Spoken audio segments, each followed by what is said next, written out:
మీరు గత వీడియో చూశారంటే ఒక ప్రశ్న మీ హృదయంలో మిగిలి ఉంటుంది. దేవుడు ప్రేమయుతుడు, అదే సమయంలో న్యాయాధిపతియు అయితే ఈ రెండూ ఒకేసారి ఎలా సాధ్యం?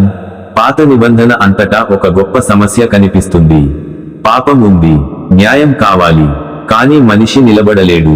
లేవియకాండము 17 అధ్యాయం 11వ వచనంలో దేవుడు ఇలా అంటాడు, రక్తములోనే ప్రాణముండును, ప్రాయశ్చిత్తము రక్తము వలన జరుగును. ఇది దేవుని న్యాయ సూత్రం. పాపానికి ధర ఉంది. రోమియులకు 6వ అధ్యాయం 23వ వచనం చెబుతుంది, పాపమునకు జీతము మరణము. దేవుడు పవిత్రుడు, ఆయన ధర్మము మారదు. అందుకే పాత నిబంధనలో బలి వ్యవస్థ వచ్చింది. ఎద్దులు, గొర్రెలు, మేకలు పాపానికి బదులుగా చంపబడ్డాయి. కాని హెబ్రీయులకు 10వ అధ్యాయం 4వ వచనం స్పష్టంగా చెబుతుంది, ఎద్దుల రక్తము చేత పాపములు తొలగుట అసాధ్యం. అవి కేవలం నీడలు మాత్రమే. శాశ్వత పరిష్కారం ఇంకా రావాల్సి ఉంది. ఇక్కడ ప్రవక్త యెషయా 53వ అధ్యాయం 5వ వచనంలో ఇలా ప్రకటించాడు, మన దోషముల కొరకు ఆయన గాయపడెను, మన అపరాధముల కొరకు ఆయన నలిగిపోయెను, మనకు సమాధానమును కలిగించు శిక్ష ఆయన మీద పడెను. ఇది ఎవరు? పాపం చేయని వాడు, దోషం లేని వాడు, మన పాపాల భారాన్ని మోయబోయేవాడు. కొరింథీయులకు 2వ పత్రిక 5వ అధ్యాయం 21వ వచనం చెబుతుంది, పాపమును ఎరుగని వానిని మన కొరకు పాపముగా చేయను, ఆయనయందు మనము దేవుని నీతిగా ఉండుటకై. ఇప్పుడు క్రూసు దగ్గరకు రండి. అక్కడ దేవుని న్యాయం కనిపిస్తుంది. అదే సమయంలో దేవుని ప్రేమ కూడా కనిపిస్తుంది. యోహాను సువార్త 3వ అధ్యాయం 16వ వచనం చెబుతుంది, దేవుడు లోకమును అంతగా ప్రేమించాడు గనుక తన ఏకైక కుమారుని ఇచ్చెను. రోమియులకు 5వ అధ్యాయం 8వ వచనం చెబుతుంది, మనము ఇంకా పాపులమై ఉండగానే క్రీస్తు మన కొరకు మరణించెను.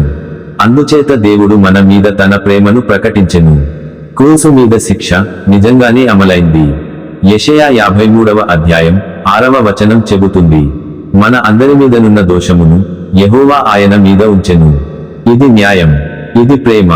దేవుడు తన న్యాయాన్ని వదలలేదు, ప్రేమను కూడా వదలలేదు. తీర్పు క్రీస్తు మీద, కృప మన మీద. ఎఫెసీయులకు 2వ అధ్యాయం 8వ మరియు 9వ వచనాలు చెబుతున్నాయి, కృపచేత విశ్వాసమును బట్టి మీరు రక్షింపబడితిరి. ఇది మీ వలన కలిగినది కాదు, దేవుని వరము. ఇప్పుడు ప్రశ్న మీకోసం, మీరు ఇంకా మీ స్వంత నీతితో దేవుని ముందు నిలబడాలనుకుంటున్నారా? లేక ఫిలిప్పీయులకు 3వ అధ్యాయం 9వ వచనంలో చెప్పినట్లు క్రీస్తునందలి నీతి ని స్వీకరిస్తున్నారా? క్రూసు మనకు ఒక నిర్ణయం ముందుంచుతుంది. తిరస్కరణ లేక విశ్వాసమా? యోహాను సువార్త 3వ అధ్యాయం 18వ వచనం చెబుతుంది, ఆయనయందు విశ్వాసముంచువాడు తీర్పు పొందడు. ఇది దేవుని ఆహ్వానం. ఇప్పుడు ఒక చిన్న ప్రార్థన. కృపాసముద్రుడైన దేవా, లేవియకాండములో చూపించిన నీ న్యాయ సూత్రాన్ని, యెషయాలో ప్రకటించిన నీ ప్రవచనాన్ని, క్రూసులో నెరవేర్చిన నీ ప్రేమను మేము స్తుతించుచున్నాము. మా మీద పడాల్సిన తీర్పును, యేసుక్రీస్తు మోయిన సత్యాన్ని ఎప్పుడూ మర్చిపోనీయకుము. కృపలో నిలబడే విశ్వాస జీవితం మాకు ఇవ్వు. యేసు నామములో ప్రార్థించుచున్నాము. ఆమేన్.